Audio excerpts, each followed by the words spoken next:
Je m'appelle Thomas, j'ai 32 ans, et mon propre frère m'a envoyé un SMS pour me dire qu'il n'y avait pas de place pour moi lors du voyage de Noël de notre famille à cause de restrictions budgétaires. Avant de vous raconter comment ce simple message a conduit à un don de 5 millions de dollars en mon nom et à la destruction totale de la réputation de ma famille, faites-moi savoir d'où vous regardez dans les commentaires ci-dessous.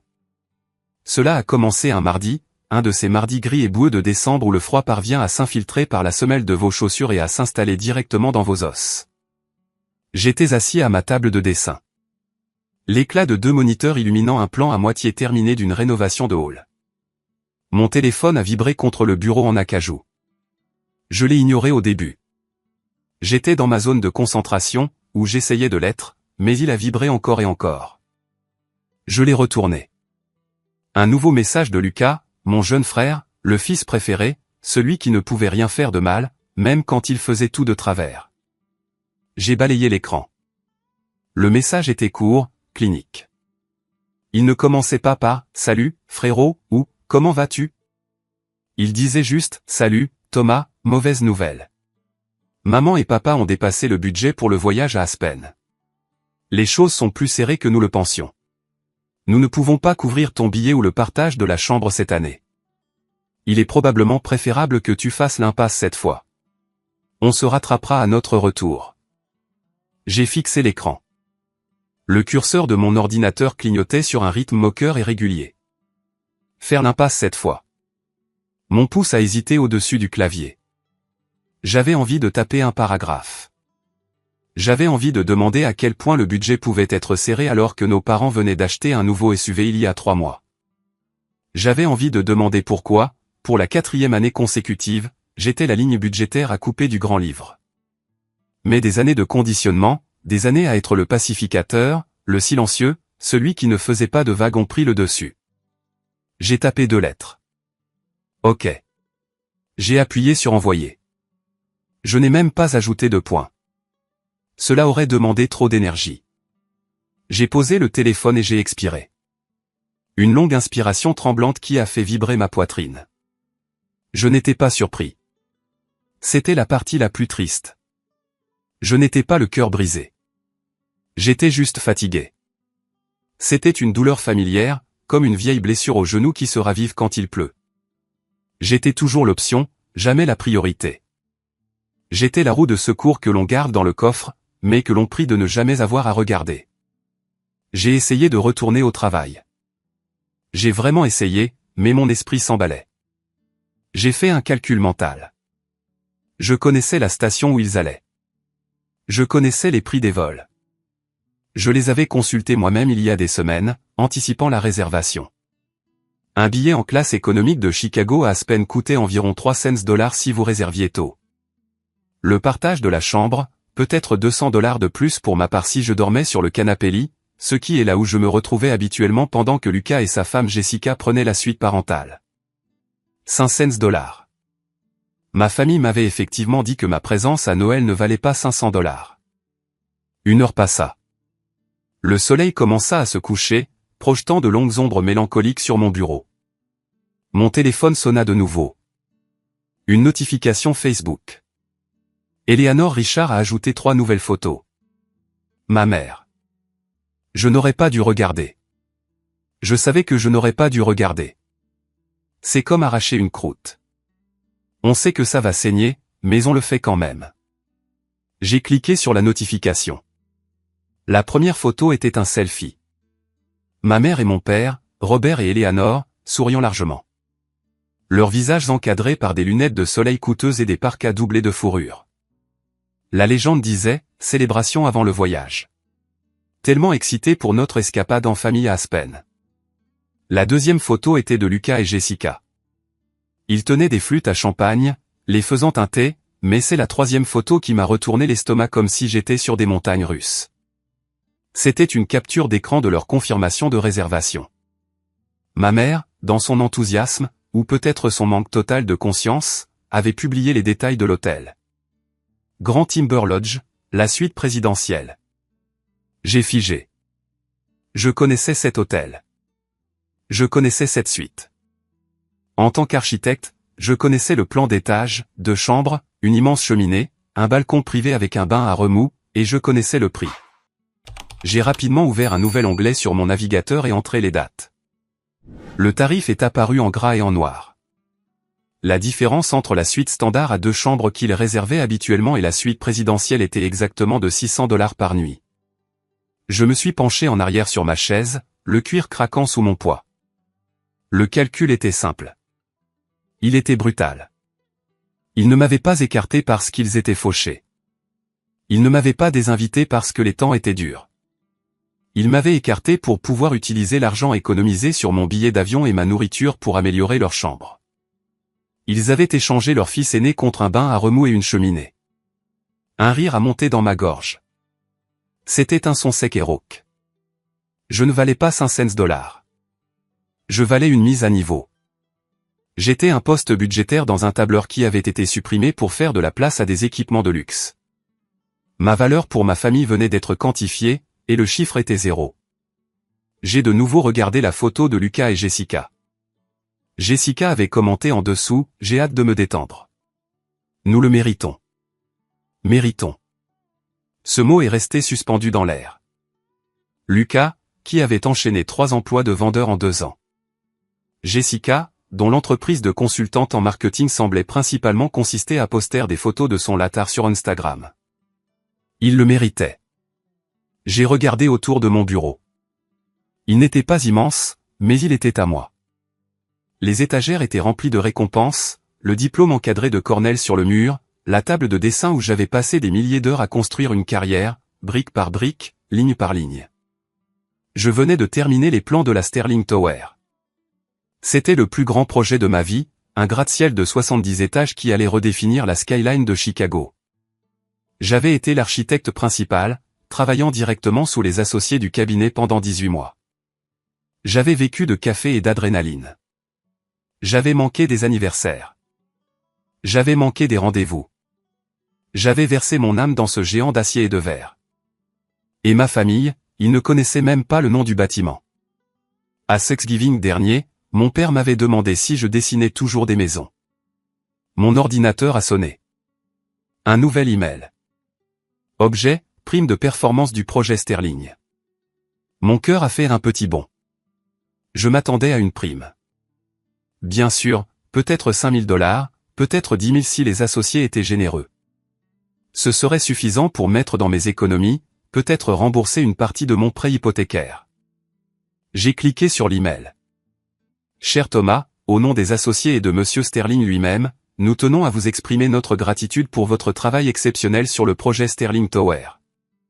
Votre dévouement, votre vision et votre leadership ont permis de réaliser ce projet en avance sur le calendrier et en dessous du budget. Veuillez trouver ci-joint la confirmation de votre prime de performance qui sera déposée sur votre compte demain. J'ai fait défiler. Mes yeux ont balayé le texte standard jusqu'à ce qu'il se pose sur le chiffre au centre de la page. 50 000 $. J'ai cligné des yeux. Je me suis frotté les yeux et j'ai regardé de nouveau. 50 000 $.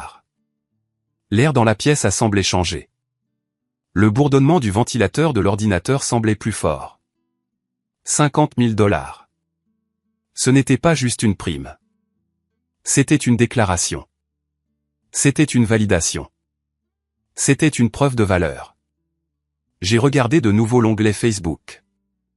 La mise à niveau de la suite présidentielle. 6 $. J'ai regardé l'email. 50 000 $. Quelque chose à l'intérieur de moi a cédé. Ce n'était pas un craquement violent. Ce n'était pas un cri. C'était le claquement métallique silencieux d'une serrure qui tourne. Le dernier loquet tombant en place. Pendant 32 ans, j'avais mendié une place à leur table. J'avais accepté la chaise pliante au bout. J'avais accepté les restes. J'avais accepté les messages, pas de place pour toi. Je les avais crus quand ils disaient que j'étais difficile ou ennuyeux ou que je ne m'intégrais pas. Mais je m'intégrais. Je m'intégrais ici, dans ce monde de compétences et de réussite. J'ai pris mon téléphone. Je n'ai pas appelé Lucas. Je n'ai pas appelé mes parents pour les affronter. À quoi bon? Ils me feraient juste douter de ma santé mentale. Ils diraient que j'étais dramatique, que je comptais les centimes, que j'étais jalouse du bonheur de Lucas. Au lieu de cela, j'ai ouvert mes contacts et j'ai trouvé le numéro d'un service de conciergerie de voyage haut de gamme que nous utilisions au cabinet pour nos clients VIP. Une femme nommée Sarah a décroché à la deuxième sonnerie. Concierge priorité. Sarah à l'appareil. Comment puis-je vous aider? Bonjour Sarah, c'est Thomas Richard de Henderson & Wright Architects. J'ai besoin de réserver un voyage à la dernière minute. Bien sûr, monsieur Richard, où souhaitez-vous aller? Aspen, dis-je. Ma voix était calme. Pour la semaine de Noël. Aspen est très serré en ce moment, monsieur. C'est la haute saison. Je sais, dis-je. Je ne cherche pas une chambre d'hôtel. Je veux une maison, un chalet, quelque chose de privé, haut de gamme. Je l'entendais taper furieusement. J'ai quelques annonces. Il y a une propriété, le Summit. Elle vient de se libérer suite à une annulation.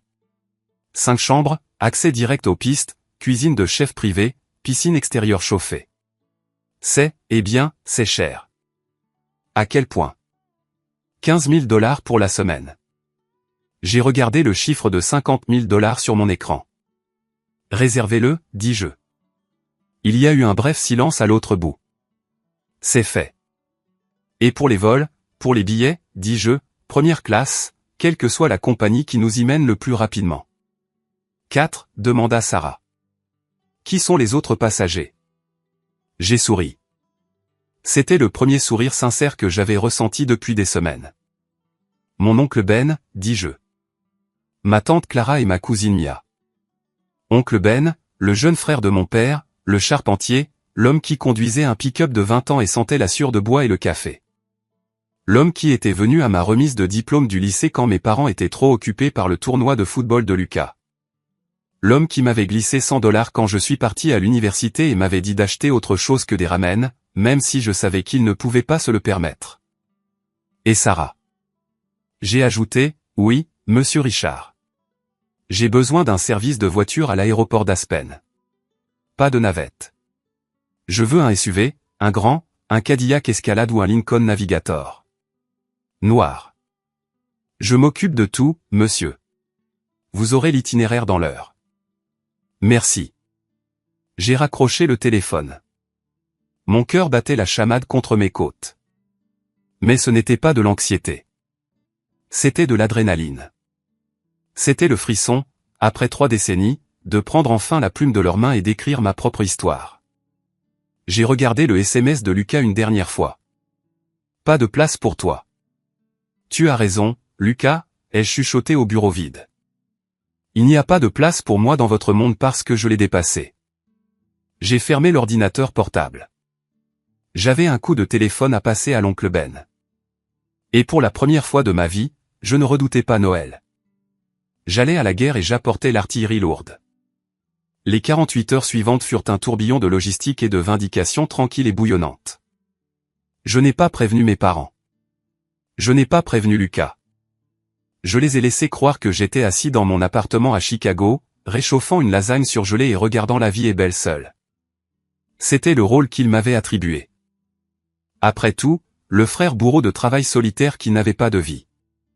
Mais tandis que je faisais mes valises, mes vraies valises, l'équipement North Face robuste que j'utilisais pour les visites de chantier, et non le vieux sac de sport que j'emportais habituellement pour les voyages en famille, les souvenirs ont commencé à affluer.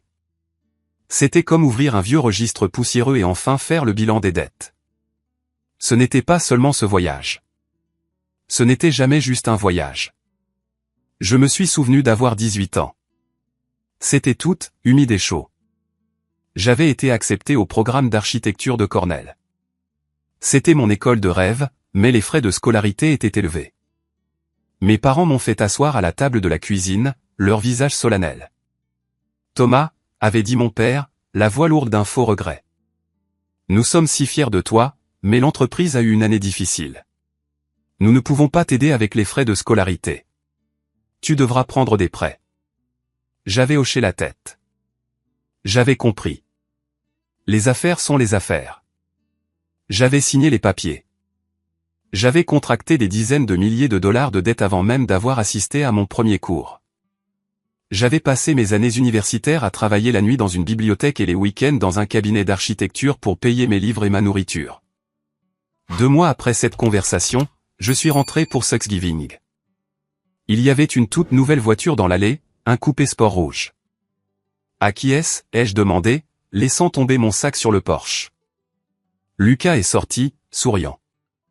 Il avait 16 ans. Il n'avait même pas encore son permis complet. La mienne, dit-il, jetant les clés en l'air. Papa a dit que j'avais besoin de quelque chose de fiable pour quand je commencerai à aller à l'entraînement de football. Fiable? C'était une voiture de sport à 2 portes. J'ai regardé mon père. Il n'a pas voulu croiser mon regard. Il en avait besoin, Thomas, a-t-il marmonné. L'image est importante pour l'équipe. Je n'ai rien dit. Je n'ai pas pu. La boule dans ma gorge était trop grosse. Mon éducation, mon avenir était une dépense qu'il ne pouvait pas justifier. L'image de Lucas était un investissement. C'était la première entrée dans le grand livre. Puis il y a eu la croisière quand j'avais 25 ans. Ma mère l'avait planifiée pendant des mois.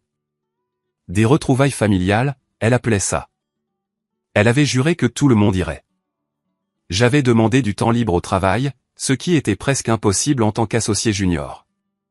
3 jours avant de devoir prendre le large, maman a appelé.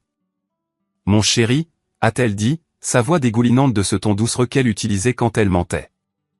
Il y a eu une confusion avec les cabines. L'agent de voyage s'était trompé. Il nous manque un lit. D'accord, dis-je, sentant la froideur familière dans mon estomac. Alors, je dormirai par terre ou nous pouvons réserver une autre chambre. Eh bien, en fait, elle a hésité. Jessica vient. Lucas voulait vraiment qu'elle soit là et tu sais, ils deviennent sérieux. Ce ne serait pas bien de lui demander de rester en arrière. Jessica, ils sortaient ensemble depuis 3 mois. J'étais son fils, alors je suis dehors. J'ai dit, ce n'est qu'une fois, elle a promis. Nous nous rattraperons. Ils ne l'ont jamais fait. J'ai passé cette semaine à travailler en double. J'ai vu les photos plus tard. Jessica portant un chapeau de soleil, tenant un cocktail, riant avec mes parents. Elle avait pris mon billet. Elle avait pris ma place. C'était la 2e entrée. J'ai secoué la tête, chassant les souvenirs en fermant ma valise. La colère me brûlait autrefois. Me faisait me sentir petit et sans valeur. Maintenant, elle ne semblait être qu'un carburant. Un carburant froid et efficace. J'ai conduit ma voiture au parking longue durée d'OHRE. Mais je ne suis pas allé au terminal. J'ai pris un Uber pour le sud de la ville, dans un quartier de petits bungalows propres qui avait connu des jours meilleurs. Je me suis arrêté devant la maison de l'oncle Ben. Son camion était dans l'allée, une bête rouillée qui avait survécu à 20 hivers de Chicago. J'ai monté les marches et j'ai frappé. Ben a ouvert la porte. Il portait une chemise à carreaux et un jean couvert de sueur de bois. Son visage, ridé et buriné comme du vieux cuir, s'est fendu d'un sourire confus. « Thomas, qu'est-ce que tu fais ici ? Je pensais que tu étais. » « Eh bien, je pensais que tu t'occupais du travail. » Il était au courant de la désinvitation. Je ne lui avais pas dit, mais tante Clara avait probablement vu les publications sur Facebook. Il savait. Il savait toujours. Ai-je menti sans sourciller. J'ai un voyage de travail, une inspection de site au Colorado. Colorado. Ben a levé un sourcil. Aspen, dis-je. Et j'ai besoin de consultants, de personnes honnêtes et travailleuses qui peuvent me dire si les finitions en bois sont conformes aux normes. Ben a ri. Un grondement profond. Je ne pense pas que mon taux horaire corresponde au budget de ton entreprise. Mon cher, dis-je en entrant. Tante Clara était dans la cuisine, essuyant les comptoirs. Mia, maintenant âgée de 14 ans et collée à son carnet de croquis, a levé les yeux de la table à manger. Le client est très exigeant. Il veut le meilleur et il a déjà payé le voyage. J'ai sorti 4 cartes d'embarquement imprimées de ma poche de veste et je les ai posées sur la table. Première classe, dis-je. Le vol part dans 4 heures. La pièce est devenue silencieuse. Le seul son était le bourdonnement du réfrigérateur. Thomas, a dit tante Clara, sa voix tremblant légèrement, nous ne pouvons pas. C'est trop. Pourquoi ferais-tu ça? Parce que, dis-je, en regardant Ben.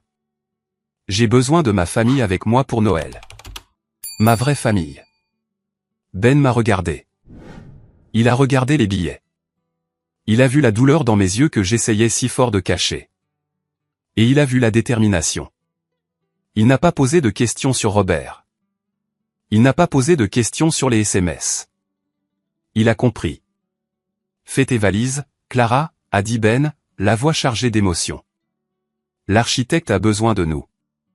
Le trajet jusqu'à l'aéroport fut d'abord silencieux, mais l'ambiance changea dès que le SUV noir que j'avais loué s'arrêta au trottoir. Ce n'était pas juste une voiture. C'était un sanctuaire. Des sièges en cuir, des vitres teintées, un chauffeur qui tenait la portière ouverte. C'est pour nous, murmura Mia, les yeux écarquillés. Montez. J'ai souri. Une fois à l'aéroport, nous n'avons pas fait la queue interminable pour la sécurité. Nous sommes passés par la voie prioritaire. Nous nous sommes assis dans le salon, mangeant des mini-burgers gratuits et buvant de l'eau pétillante. J'ai regardé Ben observer le salon. Il semblait déplacé dans ses chaussures de travail parmi les costumes et les ordinateurs portables, mais il tenait la tête haute. Il le méritait.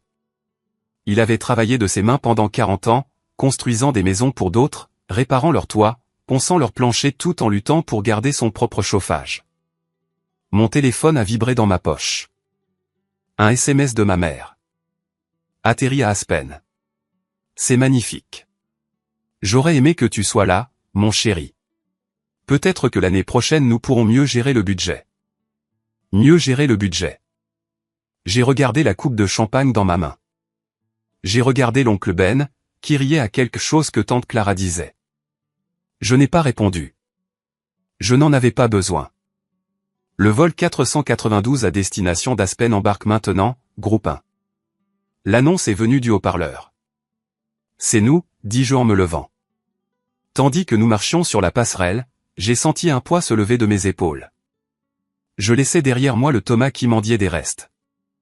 Je laissais derrière moi le Thomas qui dormait sur le canapé lit. J'entrais dans une nouvelle vie.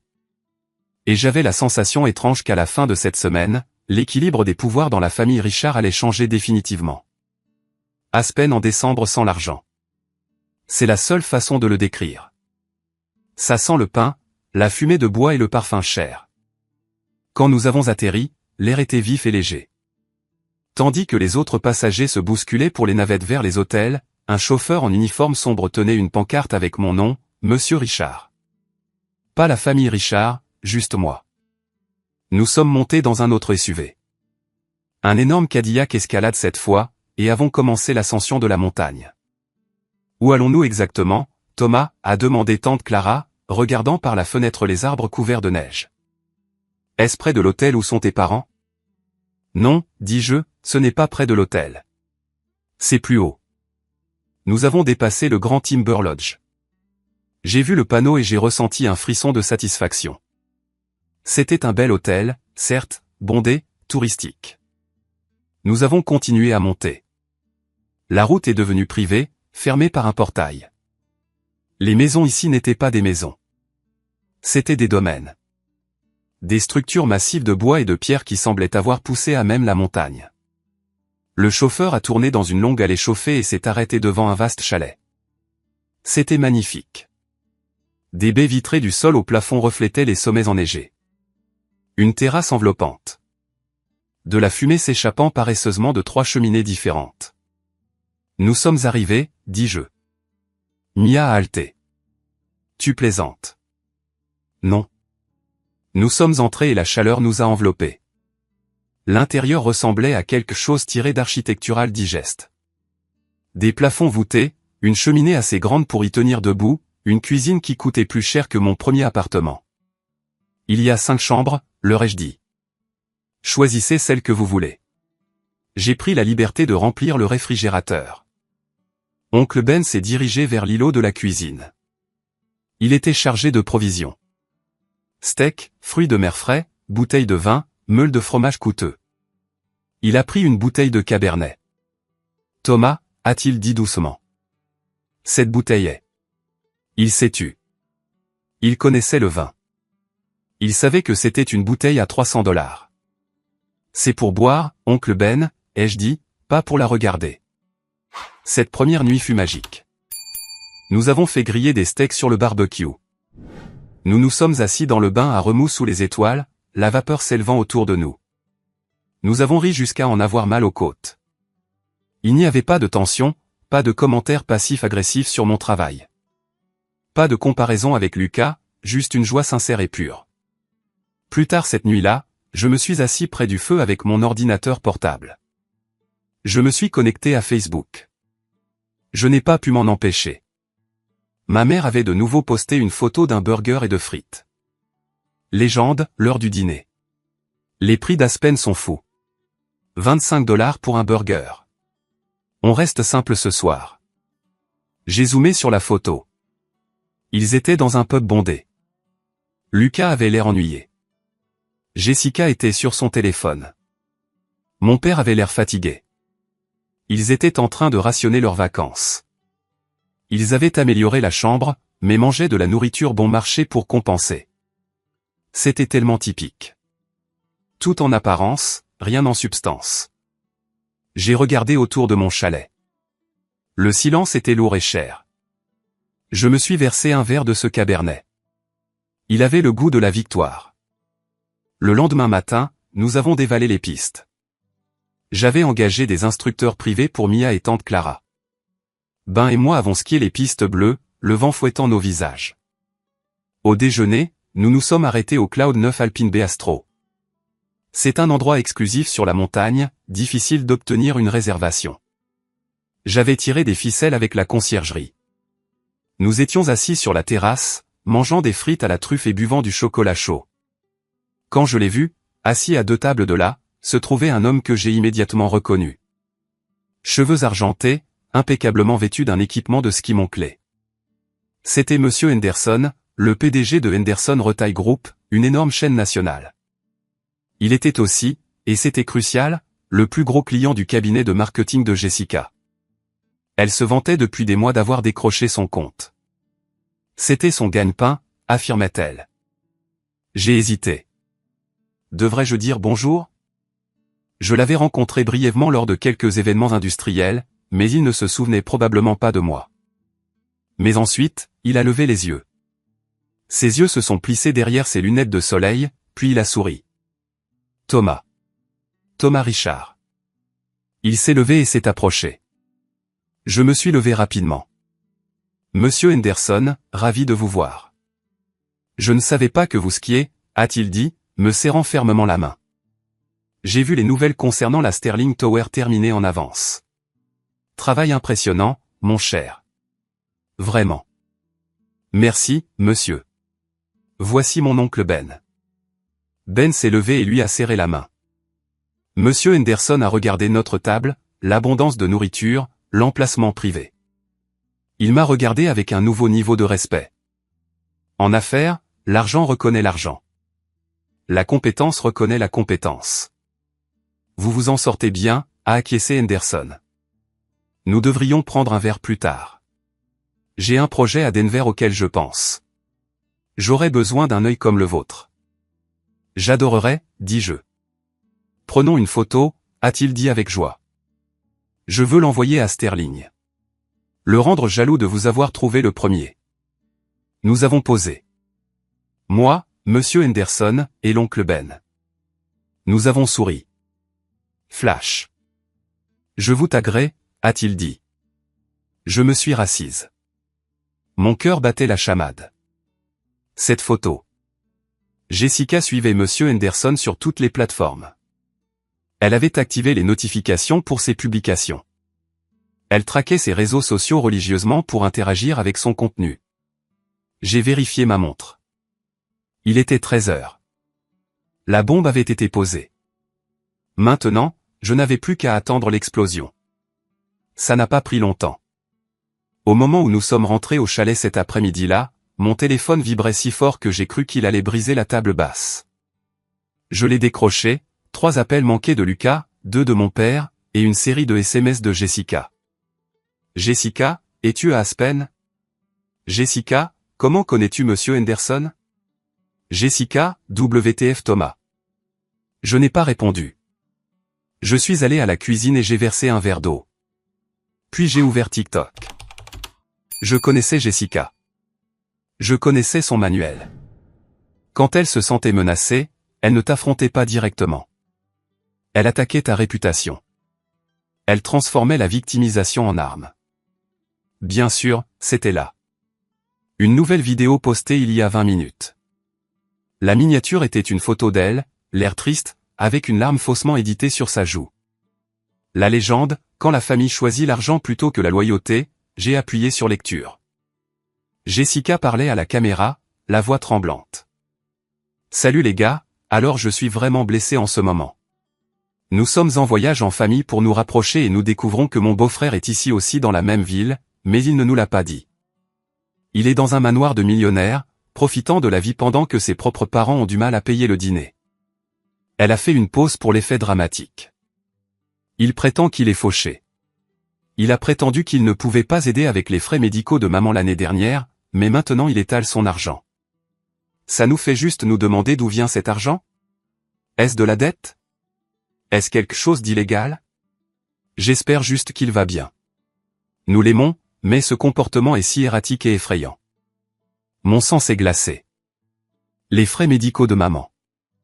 Maman avait subi une opération d'oignon qui était entièrement couverte par l'assurance. Je l'avais conduite à l'hôpital et... illégal. Elle laissait entendre que j'étais un criminel. J'ai fait défiler les commentaires. Ils arrivaient déjà. Waouh, quel imbécile. Coupez les ponts avec lui, ma sœur. On dirait qu'il est mêlé à des affaires louches. Escroquerie de crypto. Elle était en train de détruire mon nom. Elle me dépeignait comme un fils menteur, égoïste, potentiellement criminel qui avait abandonné ses pauvres parents.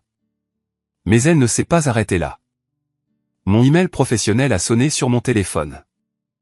Objet, demande urgente concernant la conduite financière. C'était de David Chin, le chef des ressources humaines de ma firme. Thomas, nous avons reçu un email inquiétant aujourd'hui de la part d'une madame Jessica Richard. Elle prétend être un membre de votre famille et a soulevé de graves allégations concernant votre stabilité financière et un potentiel détournement de fonds de l'entreprise.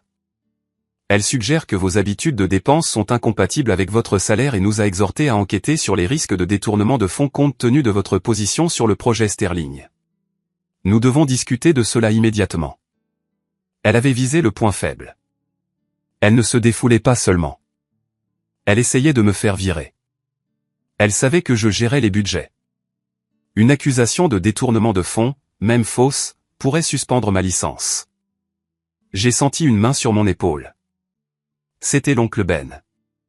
Il avait vu mon visage. « Qu'est-ce que c'est ?» demanda-t-il. Je lui ai tendu le téléphone. Il a lu l'email. Son visage est devenu rouge foncé. « Cette sorcière ?» a-t-il grogné. Elle essaie de tuer ta carrière. Elle est jalouse, dis-je, ma voix étrangement calme. Elle a vu la photo avec Henderson. Elle a vu le chalet. Elle a réalisé que j'avais de l'argent. Et au lieu d'être heureuse pour moi, elle veut le détruire parce qu'elle ne peut pas l'avoir.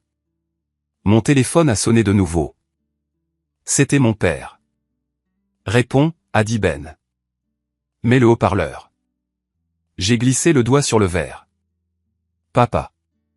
Thomas. Sa voix était tonitruante. Où diable es-tu? Je suis à Aspen, dis-je. Nous savons que tu es à Aspen. Nous avons vu la photo. Comment oses-tu? Comment oses-tu venir ici et ne pas nous le dire? Et où as-tu trouvé l'argent pour un moniteur de ski privé? Jessica dit que tu loues un manoir. Vends-tu de la drogue, Thomas?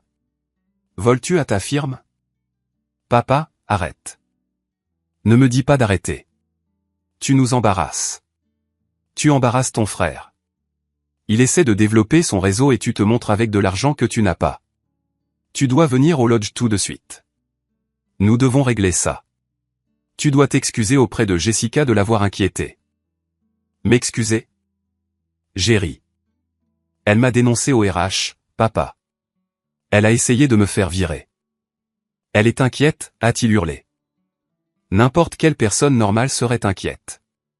Tu agis de manière maniaque. Tu dépenses de l'argent comme de l'eau. Tu as besoin d'une intervention. Je ne suis pas maniaque. Papa, je réussis. Ne me mens pas. Je sais ce que gagnent les architectes. Tu ne peux pas te permettre ça. Viens ici maintenant ou j'appelle la police pour faire un contrôle de bien-être. J'ai regardé Ben. Il a hoché la tête. D'accord, papa. J'ai dit, tu veux savoir d'où vient l'argent? Tu veux voir les reçus? Oui, je veux la vérité. Vérifie tes emails, dis-je.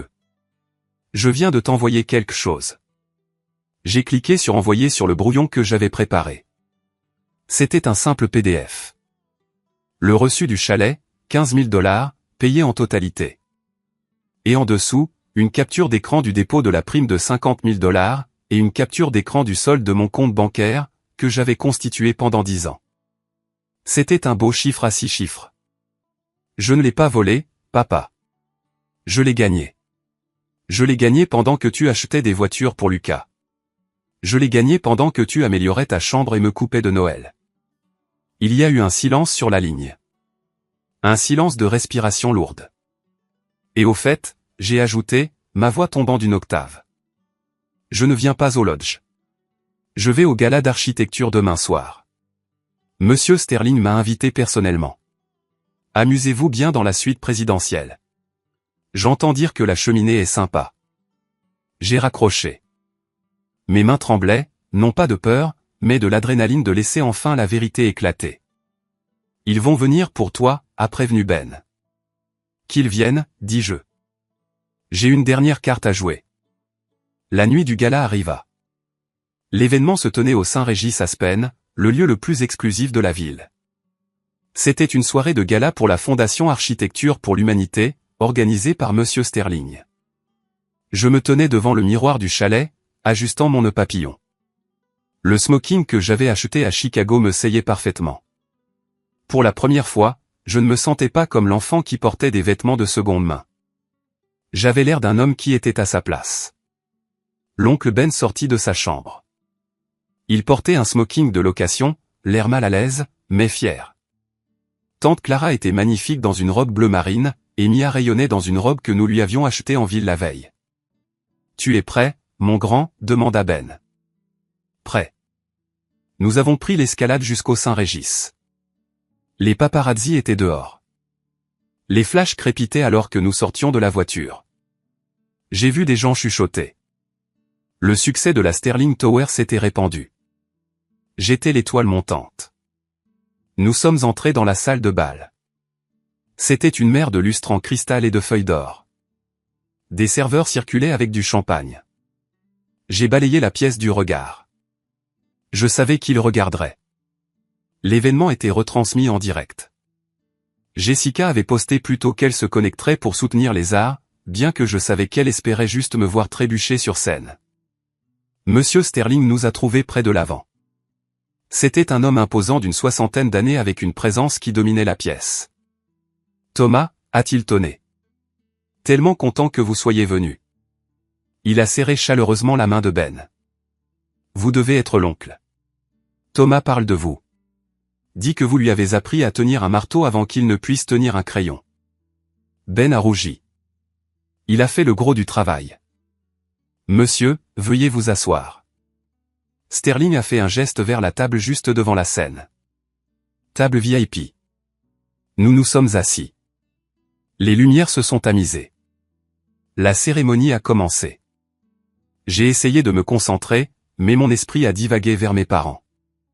Regardaient-ils?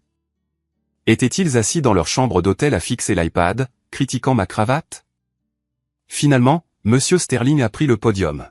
« Mesdames et messieurs » a-t-il commencé, l'architecture concerne généralement l'acier et le béton. Il s'agit de charges de vent et de tests de contraintes, mais parfois il s'agit de cœur. Il m'a regardé directement. Je veux parler de la Sterling Tower. C'est un bâtiment magnifique, mais l'architecte qui l'a conçu, Thomas Richard, m'a dit quelque chose pendant la phase de conception qui m'est resté en tête. La salle est devenue silencieuse. Il m'a dit que son objectif était de créer un hall où personne ne se sentirait petit. Ils voulaient construire des espaces où il n'y aurait pas de coin où se cacher, pas de siège de rechange.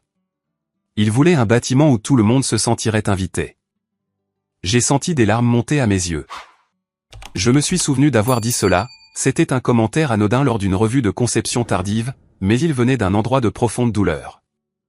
Dans un monde qui exclut souvent les gens, a poursuivi Sterling, Thomas a construit pour l'inclusion, et c'est pourquoi ce soir je fais une annonce spéciale. Il a fait une pause.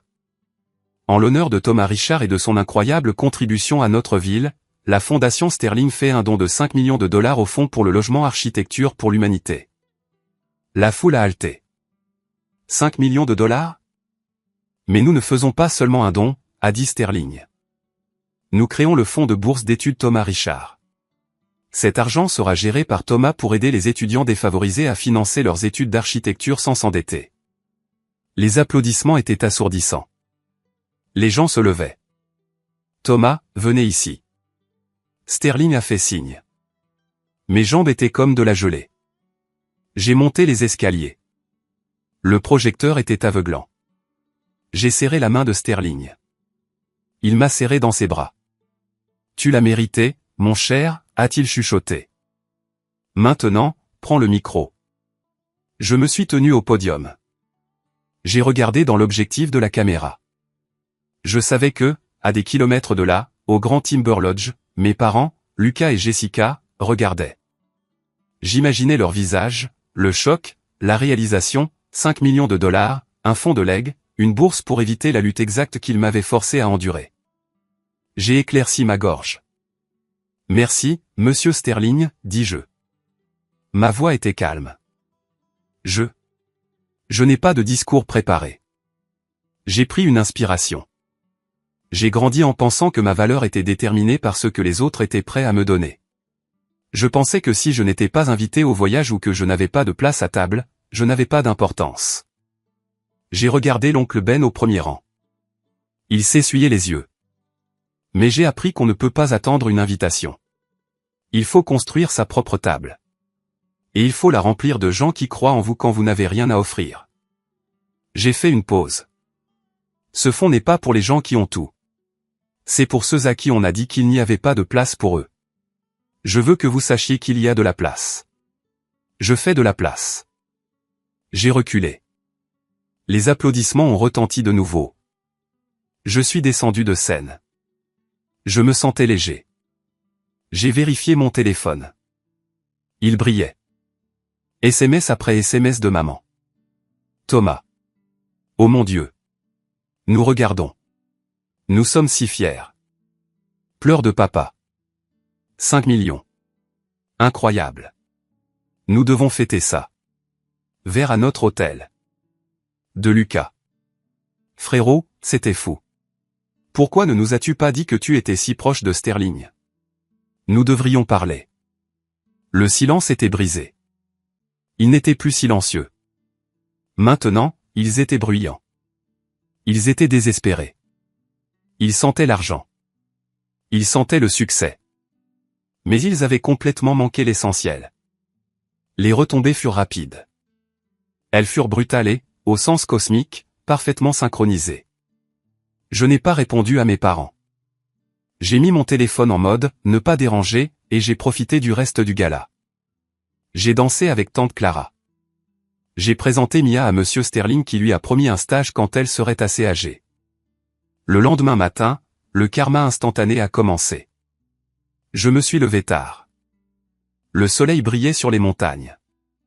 Je suis entré dans la cuisine pour trouver l'oncle Ben buvant du café, regardant son téléphone avec une satisfaction sombre.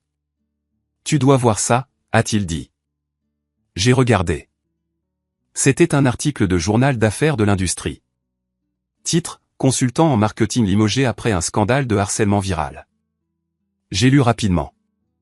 Monsieur Henderson, le PDG que j'avais rencontré sur la montagne, avait vu le TikTok de Jessica. Il avait vu ces accusations sans fondement contre l'architecte de l'année. L'article citait un porte-parole de Henderson Retail Group, « Nous avons une tolérance zéro pour le cyberharcèlement ou la diffamation. Avec effet immédiat, nous avons résilié notre contrat avec JR Marketing. Les valeurs de notre marque sont l'intégrité et le comportement public récent de leur direction ne correspond pas à cela. Jessica avait perdu son plus gros client. Ce contrat représentait 80% de ses revenus. Elle était finie, mais ça a empiré pour eux. Lucas travaillait dans la vente pour une entreprise de logistique. Son entreprise était un sous-traitant du Sterling Group. J'ai appris plus tard ce matin-là, par un ami de ma firme, que la nouvelle s'était vite répandue. Sterling n'a pas viré Lucas. Ce serait illégal. Mais il a bien passé un coup de fil au PDG de l'entreprise de logistique, se contentant de poser des questions sur les normes de caractère. À midi, Lucas a reçu un email. Sa prime de fin d'année, celle sur laquelle il comptait pour rembourser ses dettes de carte de crédit du voyage, était retenue en attendant un examen des violations de la politique des médias sociaux. Ils avaient voulu s'en prendre à ma carrière. Ils avaient perdu la leur. Mon téléphone a recommencé à sonner. C'était ma mère. Je l'ai laissé passer à la messagerie vocale. Puis j'ai écouté. Thomas, elle sanglotait. S'il te plaît, tu dois nous aider. Jessica a perdu son contrat. Lucas panique. Ils disent que c'est à cause de toi. S'il te plaît, appelle Monsieur Sterling. Règle ça. Nous sommes une famille. Tu ne peux pas les laisser nous ruiner. Nous sommes à l'hôtel. S'il te plaît, viens. Nous ne pouvons plus nous permettre ce voyage si Lucas n'a pas sa prime. Règle ça. Même maintenant, elle voulait que je sois le réparateur. Elle voulait que j'utilise mon capital pour nettoyer leur désordre. Je suis resté là, regardant le téléphone. J'ai regardé la vue sur les montagnes. J'ai regardé le chéquier du nouveau fonds de bourse d'études posé sur la table. J'ai tapé un dernier SMS. Je l'ai envoyé à un groupe de discussion avec maman, papa, Lucas et Jessica. J'ai vu le TikTok. Jessica, tu m'as accusé d'être un criminel. Tu as essayé de me faire virer. Cela a des conséquences. Maman, papa, vous m'avez désinvité pour économiser 500 $. Vous avez fait votre choix. Vous avez investi en Lucas. Maintenant, vous devez vivre avec le rendement de cet investissement. Je ne viens pas à l'hôtel. Je n'appelle pas Monsieur Sterling. Je profite de Noël avec ma famille. Ne me contactez plus. Puis un par un, j'ai appuyé sur le bouton. Bloqué. Bloqué. Le silence est revenu. Mais cette fois, ce n'était pas le silence d'être ignoré. C'était le silence de la paix. Tout va bien, demanda Ben. Je l'ai regardé. J'ai regardé tante Clara faire des crêpes. J'ai regardé Mia dessiner dans son carnet de croquis. Oui, dis-je en posant le téléphone. Tout est parfait. J'avais perdu un frère et des parents ce jour-là, mais j'avais réalisé que je ne les avais jamais vraiment eus. Ce que j'avais était ici dans cette pièce, et cela valait plus de 5 millions de $. 6 mois peuvent sembler une éternité lorsque l'on cesse enfin de porter le poids des attentes des autres. Au cours du semestre qui a suivi le gala, ma vie s'est accélérée d'une manière dont je n'avais fait que rêver. Fidèle à sa parole, Monsieur Sterling n'a pas seulement fait un chèque. Il m'a fait associer à part entière dans l'entreprise. Mon nom était désormais gravé sur les portes vitrées du bureau de l'associé, Henderson, Wright et Richard. J'ai acheté une nouvelle voiture, pas une voiture de sport à accent grave-l'œil pour impressionner une équipe de football, mais une Porsche 911 Targa d'un bleu nuit profond. C'était une machine de précision et d'ingénierie, quelque chose que j'ai acheté simplement parce que j'appréciais le design, pas parce que j'avais besoin de projeter une image. Mais le silence de ma famille biologique, fut le changement le plus significatif. Après avoir bloqué leur numéro, le chaos a cessé. Il n'y avait plus de messages culpabilisants, plus d'appels d'urgence concernant des crises familiales qui n'étaient en réalité que de la mauvaise gestion financière. C'était comme si le grésillement d'une radio s'était enfin dissipé, ne laissant que de la musique. Cependant, dans une petite ville, ou même une grande ville où les cercles se chevauchent, on n'échappe jamais vraiment aux rumeurs. J'ai entendu des bribes de nouvelles par des cousins éloignés ou de vieux amis de la famille qui n'avaient pas encore choisi leur camp. Les nouvelles n'étaient pas bonnes. Lucas et Jessica étaient toujours ensemble, mais c'était un mariage maintenu par les dettes et les reproches mutuels. Après que Jessica ait perdu son plus gros client, son agence a fait faillite. Elle a dû prendre un poste d'assistante de direction marketing chez un concessionnaire automobile local. Une humiliation pour quelqu'un qui se vantait de conseiller des entreprises du Fortune 500. Lucas était dans une situation pire. Sa prime avait été réduite. Et sans la banque de papa et maman pour le sortir d'affaires, le bail de son appartement de luxe avait été annulé.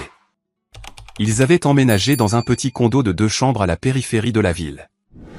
Et mes parents. C'est cette nouvelle qui m'a finalement fait marquer une pause.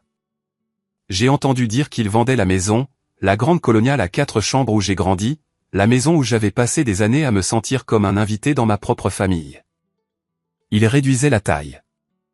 La rumeur disait qu'ils étaient sous l'eau sur le prêt hypothécaire parce qu'ils avaient refinancé 3 fois pour payer les mariages de Lucas, les voitures de Lucas et les erreurs de Lucas. J'ai ressenti un pincement au cœur en entendant cela. Pas de culpabilité, pas exactement. C'était plutôt un écho sourd d'une douleur que je ressentais autrefois. Ils vendaient la scène où toutes leurs pièces avaient été jouées. Maintenant que le public était parti, puis le colis est arrivé. Il est arrivé un mardi pluvieux, presque exactement 6 mois après le message, pas de place. Je suis entré dans mon bureau, secouant la pluie de mon parapluie, et j'ai vu une boîte en carton posée sur mon bureau. Elle était abîmée, scellée avec des couches excessives de ruban adhésif. Il n'y avait pas d'adresse de retour, mais je reconnaissais l'écriture. Nette, anguleuse, agressive. C'était celle de mon père. J'ai fixé la boîte pendant longtemps. Mon assistante, Sarah, a passé la tête par la porte. « Voulez-vous que je l'ouvre, Thomas, ou que je la jette ?» Ça a l'air suspect. « Non, dis-je, la voix tendue. Je m'en occupe. » J'ai attendu que tout le monde soit rentré. Le bureau était silencieux, à part le bourdonnement de l'aspirateur du service de nettoyage au bout du couloir. Je me suis assis à mon bureau, les clés de la Porsche lourdes dans ma poche, et j'ai coupé le ruban adhésif avec un ouvre-lettres. À l'intérieur, il y avait une odeur, celle de vieux papier moisi, et une légère odeur de tabac. Mon grand-père fumait la pipe. J'ai retiré les couches de papier de soie jaune. La première chose que j'ai vue était un portfolio en cuir. Il était craquelé par le temps. Je l'ai ouvert. J'ai eu le souffle coupé. C'étaient des plans, dessinés à la main, à l'encre sur vélin, mais ce n'étaient pas les miens, et ils n'étaient pas récents. Les dates dans le coin dataient d'il y a 40 ans. Robert Richard, Architecture 101. Projet final. Mon père. J'ai tourné les pages. Ils étaient bons. Ils étaient meilleurs que bons. Ils étaient brillants. Il y avait des croquis de maisons modernistes, de ponts imposants, de centres civiques complexes. Les lignes étaient confiantes, la perspective impeccable. Il y avait un talent brut, indomptable dans ces pages que j'ai reconnues instantanément parce que j'en ai vu des traces dans mon propre travail. Je n'avais jamais su. Il ne m'avait jamais dit. Pour moi, Robert Richard était un homme d'affaires qui vendait des fournitures de plomberie industrielle. Un homme qui se souciait des marges et des quotas de vente. Je n'ai jamais su qu'il avait l'âme d'un artiste. Sous le portfolio se trouvait une lettre. Elle était écrite sur son papier à en-tête personnelle, le papier épais et coûteux. Une dernière tentative de conserver son statut. Je me suis versé un verre de la carafe sur mon étagère avant de la déplier. Thomas, je n'écris pas ceci pour demander pardon. Je sais que ce bateau a mis les voiles la nuit où tu t'es tenu sur cette scène et où tu n'as pas mentionné mon nom. Je méritais ce silence. J'écris parce que nous sommes en train de faire les cartons de la maison. Nous l'avons vendu hier. Nous déménageons dans un condo près de Lucas. Il a besoin d'aide avec le bébé et honnêtement, nous ne pouvons plus nous permettre l'entretien. J'ai trouvé ce portfolio dans le grenier. J'allais le jeter à la poubelle avec le reste des vieilleries. Mais ensuite, j'ai regardé ton bâtiment, la Sterling Tower. Je suis passé devant la semaine dernière. J'ai garé la voiture et je l'ai juste regardé pendant 1 heure. Tu dois savoir la vérité. Tu dois savoir pourquoi la chaise était toujours vide. Quand j'avais ton âge, je voulais être toi. J'avais la lettre d'acceptation de Cornell. J'avais la bourse. J'avais le rêve. Mais mon père, ton grand-père, était un homme dur. Il a déchiré la lettre. Il m'a dit que dessiner de jolies images était pour les femmes et les rêveurs. Il m'a dit que j'avais un devoir envers l'entreprise familiale. Il m'a dit que si je partais, j'étais renié. J'étais un lâche, Thomas. Je suis resté. J'ai pris le poste. J'ai enterré l'artiste et je suis devenu le vendeur. J'ai détesté chaque minute de cela pendant 40 ans. Et puis tu es arrivé. Tu étais silencieux. Tu étais observateur. Et quand tu as commencé à dessiner, mon Dieu, ça m'a terrifié. Tu avais les mêmes mains, le même œil. Tu faisais la seule chose que j'étais trop faible pour faire. Je ne te haïssais pas. Je me haïssais. Chaque fois que tu réussissais, c'était un miroir me montrant mon propre échec. Chaque récompense que tu gagnais était un rappel de la vie que j'avais abandonnée. Lucas était facile. Lucas n'a pas de profondeur. C'est un vendeur comme je me suis forcé à l'être. Il ne me mettait pas au défi. Il ne me rappelait pas le fantôme de l'homme que j'aurais pu être. C'est pourquoi je l'ai choisi. Ce n'était pas parce qu'il était meilleur. C'était parce qu'il était sûr. Tu étais dangereux pour mon ego. Je sais que cela ne répare rien, mais je voulais que tu aies ces dessins. Ils appartiennent au seul architecte de la famille. Nous sommes en difficulté, Thomas. La vente de la maison couvre à peine les dettes que nous avons contractées pour Lucas. Je ne demande rien, mais si tu trouves dans ton cœur de cœur d'aider ta mère, elle ne connaissait pas mon passé. Elle a juste suivi mon exemple. Bonne chance avec ta vie. Tu as construit une sacrée table. Papa, j'ai posé la lettre. Mes mains ne tremblaient plus. J'ai ressenti une étrange sensation de vide dans ma poitrine. Ce n'était pas de la colère. Ce n'était pas du soulagement. C'était de la pitié. Profonde, écrasante pitié. Toutes ces années, je pensais que j'étais le problème. Je pensais que je n'étais pas assez bon, assez charismatique, assez athlétique. Mais il ne s'agissait jamais de moi. J'étais juste un dommage collatéral dans une guerre que mon père menait avec son propre fantôme. Il m'avait puni pour sa propre lâcheté. Il avait essayé d'éteindre ma lumière parce qu'elle rendait son obscurité trop visible. J'ai regardé la ligne près de la fin. Nous sommes en difficulté. Si tu trouves dans ton cœur d'aider ta mère, même dans sa confession, même dans son moment de vulnérabilité, il y avait l'hameçon, la douce demande, la manipulation, il essayait d'échanger son traumatisme contre mon argent. Il m'offrait le pourquoi en échange d'un renflouement. J'ai refermé le portfolio. J'ai touché la couverture en cuir une dernière fois. Je n'ai pas pleuré. Je crois que j'avais versé toutes mes larmes pour eux il y a des années, lors de Noël solitaire et d'anniversaires vides. J'ai pris mon téléphone et j'ai appelé l'oncle Ben. Salut mon grand, Ben a répondu dès la première sonnerie. Travail tardif. Je viens de recevoir un colis de papa, dis-je. Il m'a envoyé ses vieux dessins d'architecture de quand il était jeune. Il y eut un long silence à l'autre bout. Ah, Ben a soupiré, alors il t'a enfin dit. Tu savais. Je savais qu'il voulait aller à l'école d'art, dit Ben. Je savais, papa, ton grand-père l'a brisé. Il lui a fait perdre ses rêves, Thomas. Littéralement, c'était une autre époque. Robert n'a jamais été le même après ça. Il est devenu amer. Il est devenu froid. J'ai dit, c'est pourquoi il m'a repoussé. Parce que je lui rappelais ce qu'il avait abandonné. Ça ressemble à Robert, dit Ben. Toujours à faire de sa douleur le problème de quelqu'un d'autre. Est-ce qu'il veut de l'argent? Oui, il l'a laissé entendre.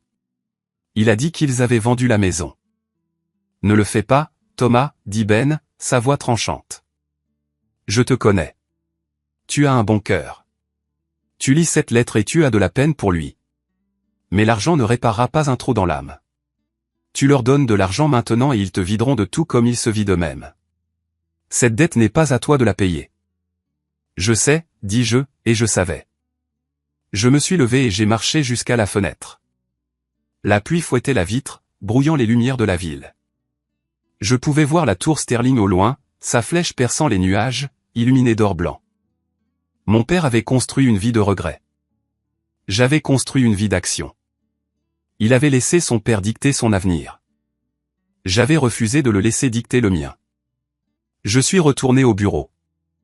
J'ai pris le portfolio de dessins et les placé sur l'étagère à côté de mes propres récompenses. Je le garderai, non pas comme un souvenir de mon père, mais comme un rappel de ce qui arrive quand on trahit son propre talent. C'était un récit édifiant relié en cuir. Puis j'ai pris la lettre. Je ne l'ai pas brûlée. Ce serait trop dramatique. Je l'ai simplement glissé dans le destructeur de documents près de mon bureau. Où la confession, les excuses, la demande d'argent, tout cela s'est transformé en confetti en quelques secondes. Je n'allais pas les sauver.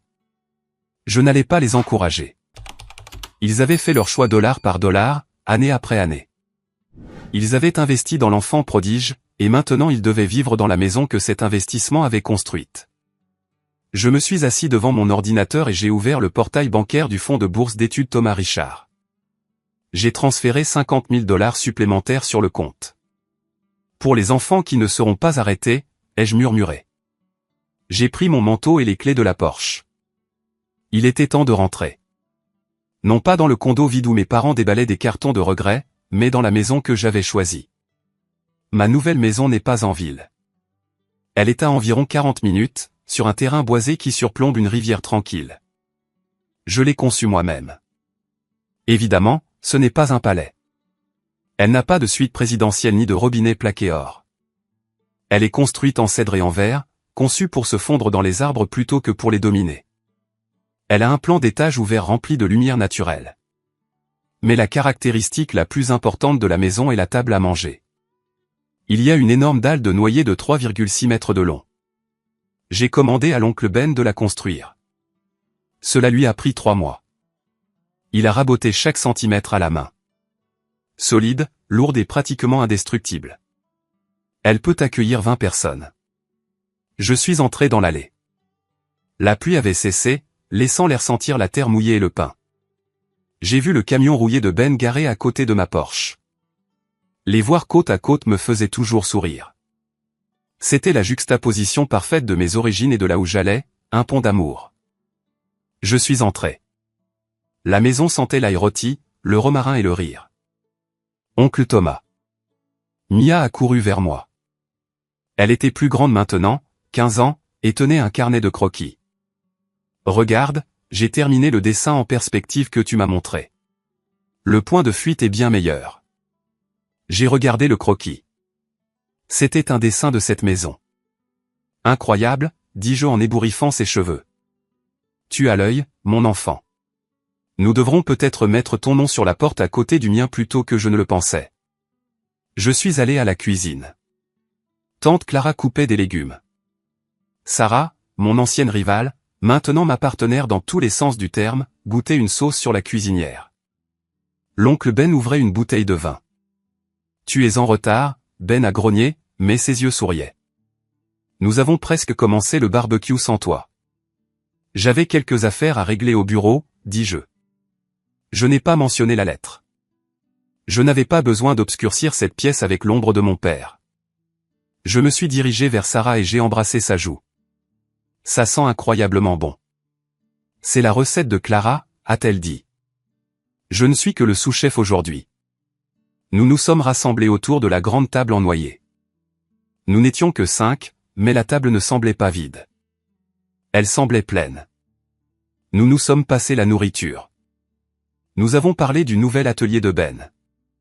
Je l'avais aidé à développer son entreprise avec un petit prêt qu'il avait insisté pour rembourser avec intérêt, bien que je mette secrètement ses paiements directement dans un fonds d'études pour Mia. Nous avons parlé du nouveau projet de Sarah. Nous avons parlé de tout et de rien. À un moment donné, je me suis penché en arrière et je les ai juste regardés. J'ai pensé au mot héritage. Mon père pensait que l'héritage était une question d'argent, de propriété, de transmission d'une entreprise ou d'une maison. Il pensait avoir perdu son héritage lorsque son père l'avait renié. Et il pensait pouvoir en assurer un nouveau grâce à Lucas. Mais il avait tort. L'héritage n'est pas ce que l'on laisse sur un compte bancaire. C'est ce que l'on laisse dans les gens. Mon père avait transmis son traumatisme, son insécurité et sa jalousie à Lucas. Lucas vivait maintenant la même vie de prétention et de dette que Robert avait vécu. C'était un cycle de misère transmis de père en fils comme une tare génétique. L'oncle Ben n'avait pas d'argent. Il n'avait pas d'action, mais il avait transmis l'intégrité. Il avait transmis la loyauté. Il avait transmis la capacité d'aimer sans condition.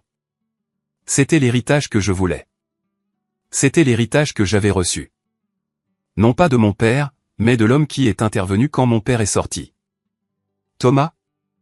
Mia a demandé, me tirant de ma rêverie. Tu vas bien? Je l'ai regardé. J'ai regardé cette table que j'avais construite littéralement et métaphoriquement. Oui, dis-je en levant mon verre. Je vais mieux qu'avant. Je suis riche. Ben a ri. Ne laisse pas ça te monter à la tête, millionnaire. Pas ce genre de richesse, Ben, dis-je. J'ai regardé par les baies vitrées. À travers les arbres au loin, je pouvais à peine distinguer les lumières de la ville se reflétant sur les nuages. Quelque part dans cette ville, mes parents étaient assis dans une pièce plus petite, se demandant où tout avait mal tourné, évaluant leurs pertes. Ils avaient essayé de me faire sentir petit pour qu'ils puissent se sentir grands.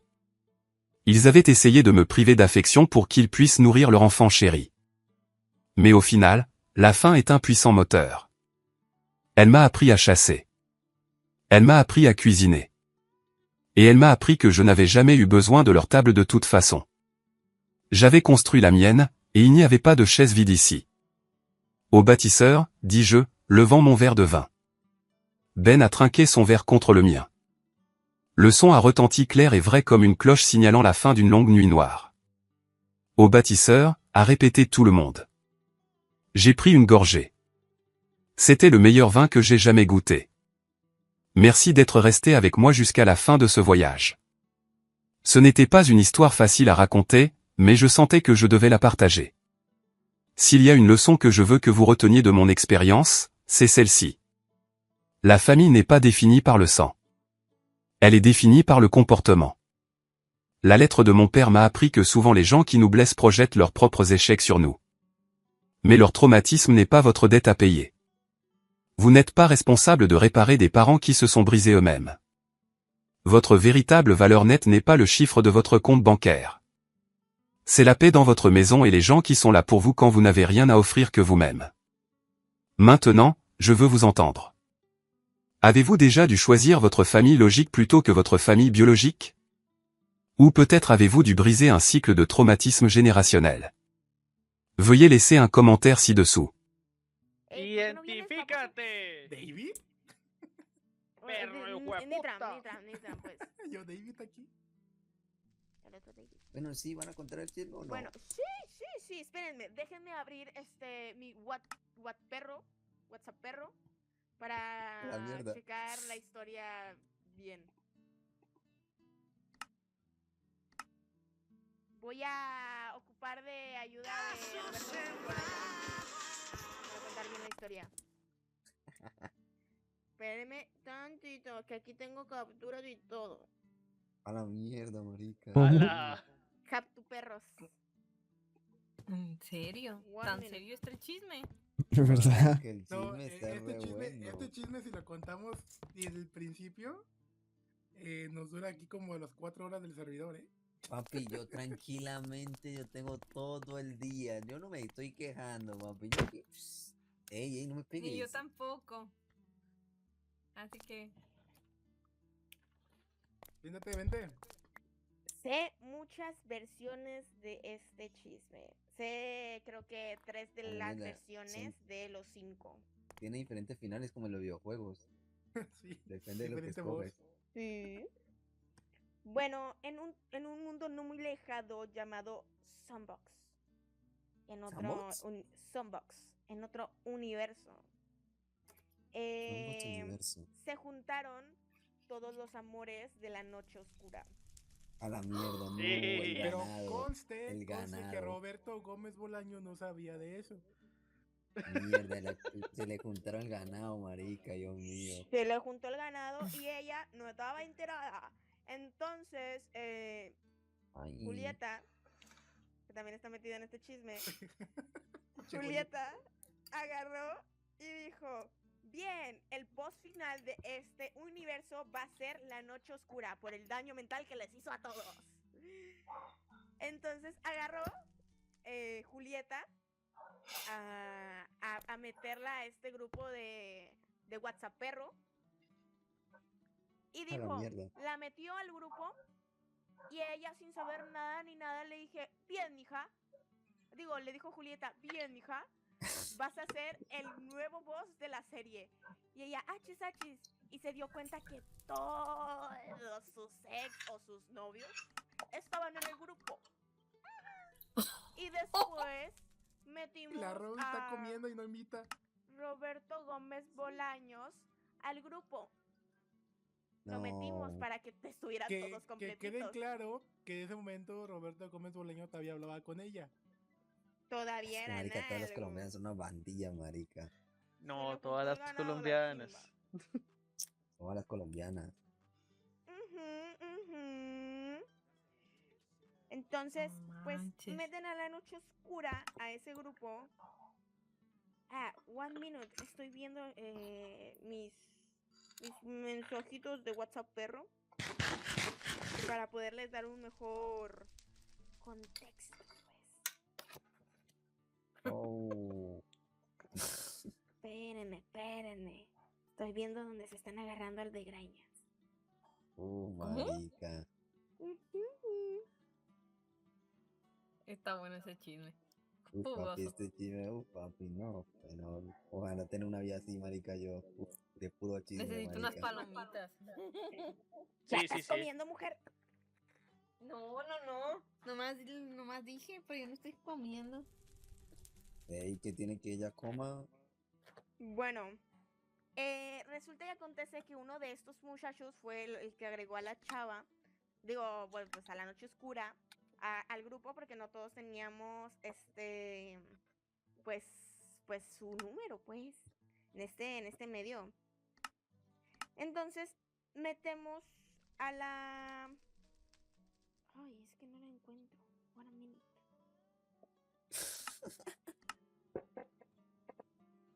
What a minute. Ese chisme más entretenido, no está siendo aburrido. A Sí, ver, pues literal. cuéntalo, güey, cuéntalo. Es que yo no me sé bien la Oh. historia. Es que el que se lo Le- sabe es Roberto Gómez Bolaños. Porque... Pero es que Gómez Bolaños no está aquí, Le ¿no? O sea, duele, le pues, duele contar. pero se la Roberto sabe le el trae Javi. malos recuerdos. Se sabe la historia del Jave, pero pues Roberto Gómez Bolaños no está, pero se la sabe el Jave. Ah, ok. Cuéntala, Jave, aunque llores. Pero a ver, Digo, ¿qué quieren aunque que les llore. cuente? ¿Cómo